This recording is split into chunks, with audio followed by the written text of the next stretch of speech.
Assalamualaikum warahmatullahi wabarakatuh. Izin memperkenalkan diri, nama saya Kevin Gentama dengan NPM 221561133. Di sini saya akan mempresentasikan proyek akhir dari mata kuliah analisa dan perancangan perangkat lunak pada semester 5. Jadi pada proyek akhir ini saya akan mengembangkan aplikasi yaitu Online Public Access Catalog atau OPAC yang dimana ini sudah dibagikan oleh Bapak Rio sebelumnya. Oke, mungkin kita langsung saja masuk ke deskripsi sistemnya. Jadi latar belakang masalahnya, perpustakaan merupakan salah satu sumber daya penting dalam mendukung kegiatan akademik di perguruan tinggi. Peran perpustakaan tidak hanya sebagai tempat penyimpanan buku, tetapi juga sebagai pusat penyedia informasi untuk mahasiswa, dosen, staf akademik dalam era digital. Kebutuhan akan akses informasi yang cepat dan efisien menjadi semakin mendesak. Namun sistem manual yang sebelumnya digunakan dalam pencarian koleksi perpustakaan memiliki beberapa kelemahan, yaitu yang pertama, ada proses pencarian buku yang memakan waktu lama. Kemudian yang kedua, antrian panjang di meja informasi perpustakaan. Kemudian yang ketiga, kurangnya transparansi dalam ketersediaan koleksi. Maka dari itu dibuatlah perpustakaan online ini, yaitu OPAC yang sudah dibuat oleh Unila, di mana ini merupakan aplikasi berbasis web yang dirancang untuk mempermudah akses informasi koleksi perpustakaan secara daring atau dalam jaringan.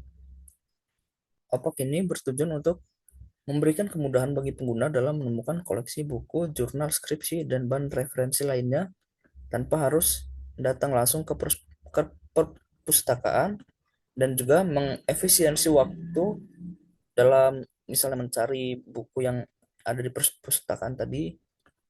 Jadi tujuan aplikasi OPAC ini sendiri yaitu meningkatkan efisiensi pencarian koleksi. Kemudian yang kedua ada memberikan informasi real time, seperti misalnya status ketersediaan koleksi secara langsung apabila sudah dipinjam oleh pengguna lainnya maka buku tidak tersedia. Kemudian yang ketiga meningkatkan layanan perpustakaan. Sistem ini membantu perpustakaan memberikan layanan yang lebih baik dengan mengurangi beban kerja staf. Kemudian yang selanjutnya ada aksesibilitas yang lebih luas.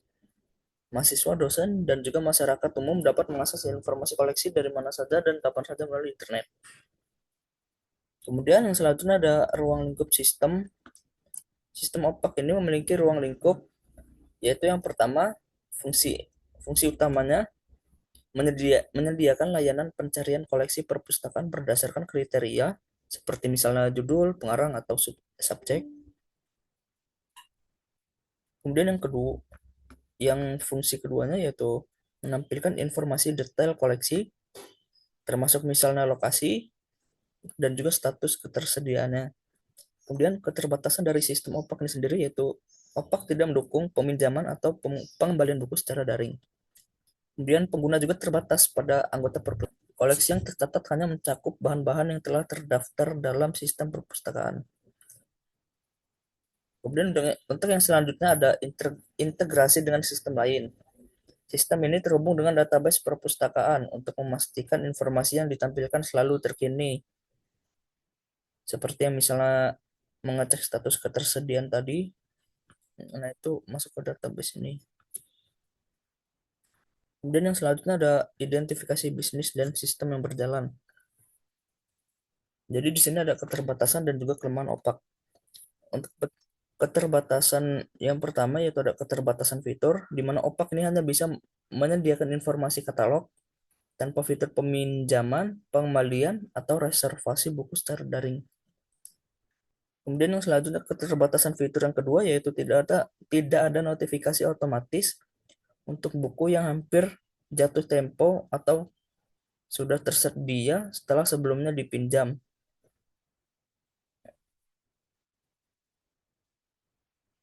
Kemudian yang kedua yaitu keterbatasan aksesibilitas, di mana pengguna memerlukan koneksi internet yang stabil untuk mengakses OPAC. Kemudian yang Dua, dalam keterbatasan aksesibilitas, yaitu tidak tersedianya aplikasi seluler khusus, sehingga pengalaman pengguna pada perangkat mobile kurang optimal. Kemudian yang ketiga yaitu kurangnya personalisasi. Opak tidak menyediakan fitur akun pengguna yang memungkinkan riwayat pencarian atau daftar favorit.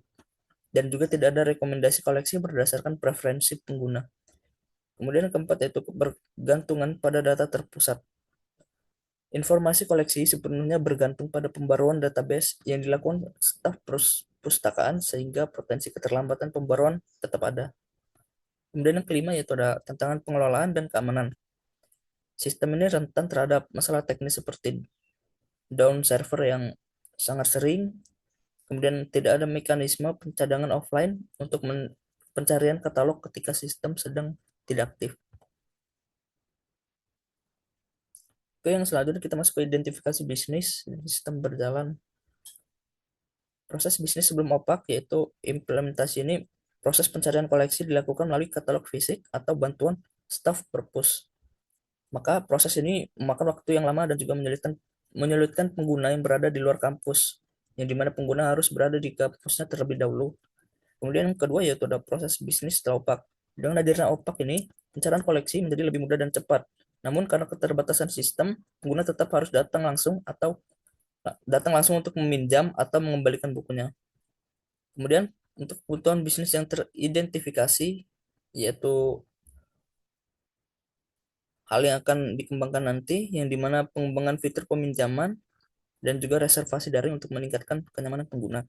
Ada juga integrasi dengan sistem notifikasi otomatis. Kemudian ada juga pengembangan aplikasi mobile. Kemudian yang selanjutnya ada juga peningkatan mekanisme pembaruan data secara real time. Kemudian yang selanjutnya ada sistem yang berjalan. Sistem opak berfungsi sebagai alat bantu pencarian koleksi purpose yang terintegrasi dengan database. Tetapi masih memerlukan pengembangan lebih lanjut untuk mengatasi keterbatasan yang ada. Yang selanjutnya kita masuk ke bab 2 yaitu metode requirement gathering. Jadi metode metode requirement gathering ini merupakan proses untuk mengumpulkan dan mendokumentasikan kebutuhan pengguna dan juga sistem yang akan digunakan sebagai dasar dalam analisa perancangan perangkat lunak. Kemudian masuk ke 2.2 yaitu metode requirement yang saya gunakan, yang dimana di sini saya menggunakan wawancara. Jadi pada metode ini saya mewawancara mahasiswa, dosen, dan juga staf perpus.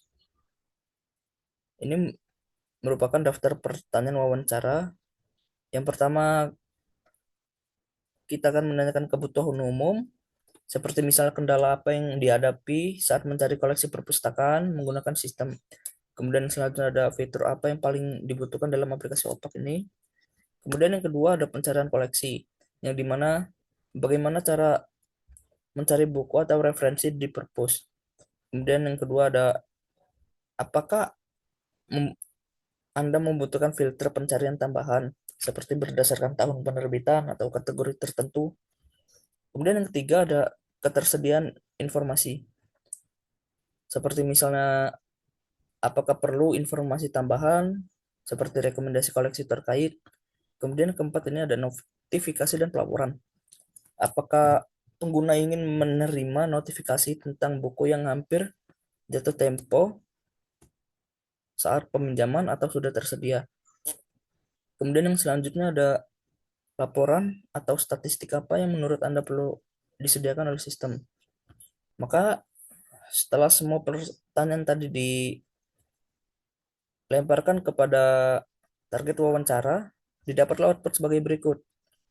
Yang pertama ada kebutuhan pengguna, yaitu kemudahan pencarian koleksi berdasarkan berbagai filter seperti kategori, penulis, dan tahun penerbitan.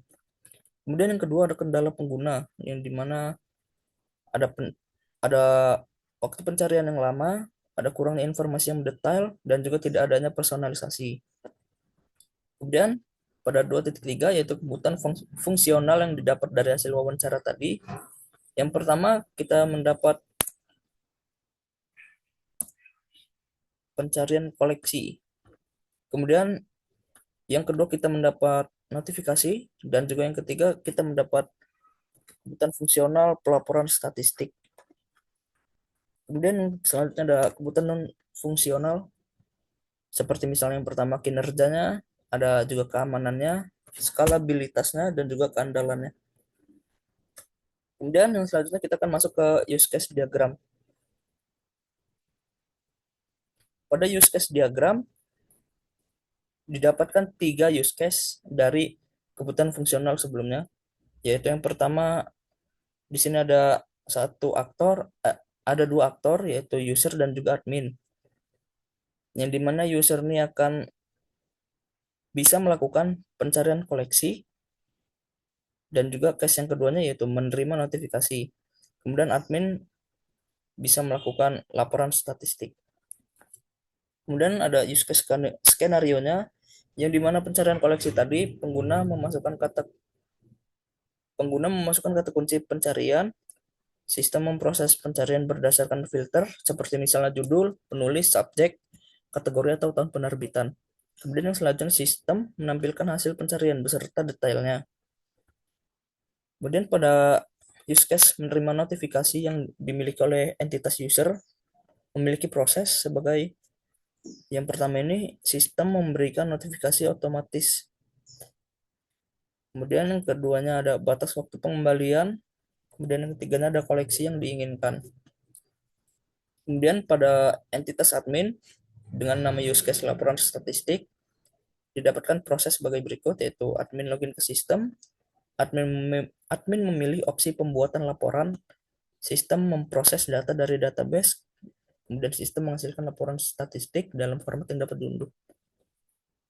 Kemudian kita masuk ke bab 4, yaitu activity diagram.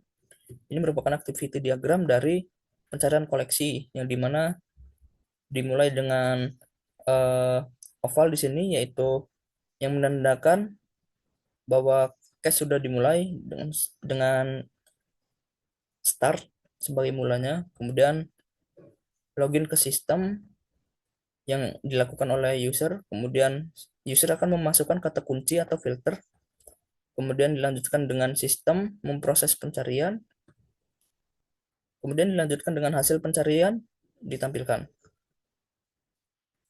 Setelah itu masuk ke percabangan if else, yaitu yang dimana jika user memilih koleksi, maka akan melihat detail koleksi, kemudian akan berakhir. Kalau user tidak memilih koleksi, maka langsung berakhir. Kemudian yang selanjutnya ada activity diagram dari menerima notifikasi. Dimulai dengan tanda oval mulai, kemudian yang selanjutnya ada tambah koleksi kepantauan, yang selanjutnya ada sistem menyimpan pantauan, kemudian yang selanjutnya sistem memantau koleksi. Seperti misalnya deadline-nya sudah mau dekat atau belum. Kemudian jika deadline sudah dekat, maka sistem akan mengirim notifikasi. Kemudian pengguna menerima notifikasi dan selesai.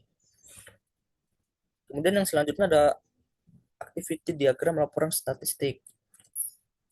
Seperti yang pertama yaitu dimulai dengan oval di sini, kemudian admin login, kemudian memilih opsi pembuatan laporan, kemudian sistem memproses data, laporan dibuat, kemudian admin mengunduh laporan dan selesai. Kemudian kita masuk ke bab 5, yaitu sequence diagram, di mana sequence diagram yang pertama ini merupakan sequence diagram pencarian koleksi.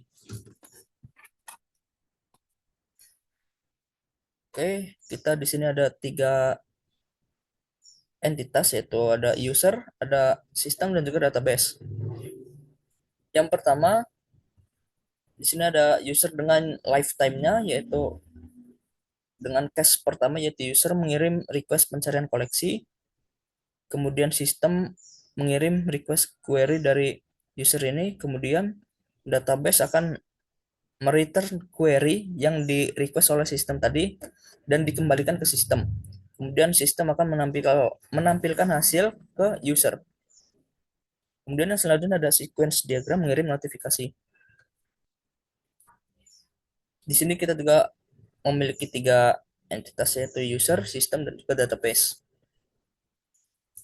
Untuk yang pertama, user menambahkan koleksi kepantauan.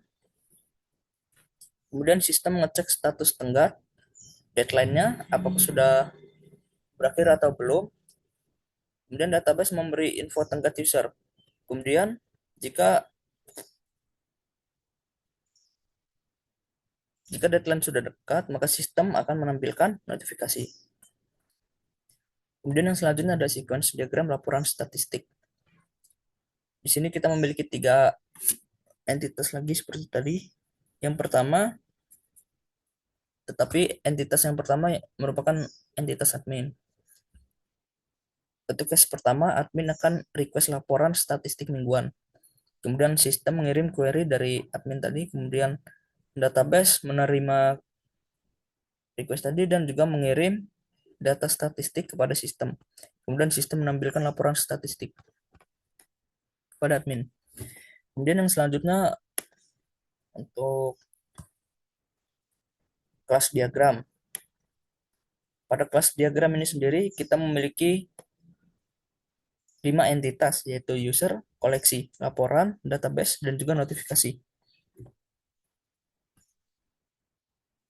Kemudian ada entitas pertama yaitu user, yang dimana user ini memiliki atribut ID user dengan tipe data integer, kemudian atribut nama dengan tipe data string, kemudian atribut email dengan tipe data string.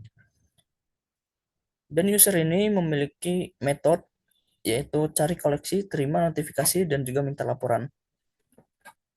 Kemudian yang selanjutnya ada entitas kedua yaitu koleksi dengan primary key-nya yaitu ID koleksi yang bertipe data integer. Kemudian ada juga atribut lainnya yaitu seperti judul dengan tipe data string, penulis tipe data string, kategori tipe data string, kemudian ada atribut tahun terbit dengan tipe data integer dan juga status dengan tipe data string. Kemudian metode dari koleksi ini yaitu yang pertama ada ambil detail, kemudian yang kedua ada cek ketersediaan. Kemudian untuk entitas yang ketiga yaitu notifikasi, yang dimana notifikasi ini sendiri memiliki primary key yaitu ID notifikasi dengan tipe data integer. Kemudian memiliki atribut yaitu pesan yang dimana bertipe data string. Kemudian memiliki metode kirim notifikasi. Untuk entitas yang keempat yaitu entitas database. Di sini database memiliki 2 atribut yaitu data koleksi yang bertipe data varchar, kemudian ada data peminjaman yang bertipe data varchar juga. Dengan metode yaitu cari koleksi, update status koleksi, dan juga ambil statistik. Untuk entitas yang terakhir yaitu entitas laporan, di sini entitas ini memiliki 2 atribut dan juga 1 primary key yaitu ID laporan yang bertipe data integer dan juga data statistik yang bertipe data string. Dengan metode yang dimiliki oleh laporan ini sendiri yaitu buat laporan dan juga tampilkan laporan. Kemudian ada relasinya juga yaitu yang dimana user memiliki relasi dengan koleksi dan juga notifikasi seperti yang ada pada metodenya yaitu cari koleksi, kemudian terima notifikasi yang dimana notifikasi ini juga memiliki satu metode yaitu kirim notifikasi yang akan masuk ke user. Kemudian koleksi ini memiliki relasi dengan database yang dimana dia memiliki metode ambil detail dan juga cek ketersediaan dari database ini. Kemudian database memiliki 3 metode yaitu cari koleksi dan juga update status koleksi dan juga ambil statistik.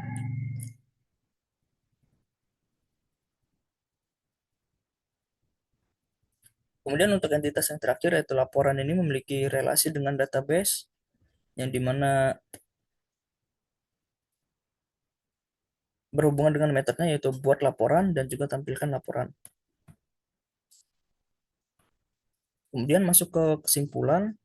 Jadi pengembangan sistem opak berdasarkan analisis kebutuhan dan rancangan yang telah saya buat bertujuan untuk menyempurnakan keterbatasan pada sistem lama dengan fitur pencarian koleksi yang optimal.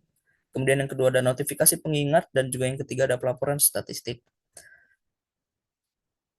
Sistem opak ini dapat meningkatkan efisiensi layanan seperti halnya dalam membantu pengguna mengakses koleksi perpus, kemudian menyediakan informasi yang akurat dan juga real time terkait koleksi buku.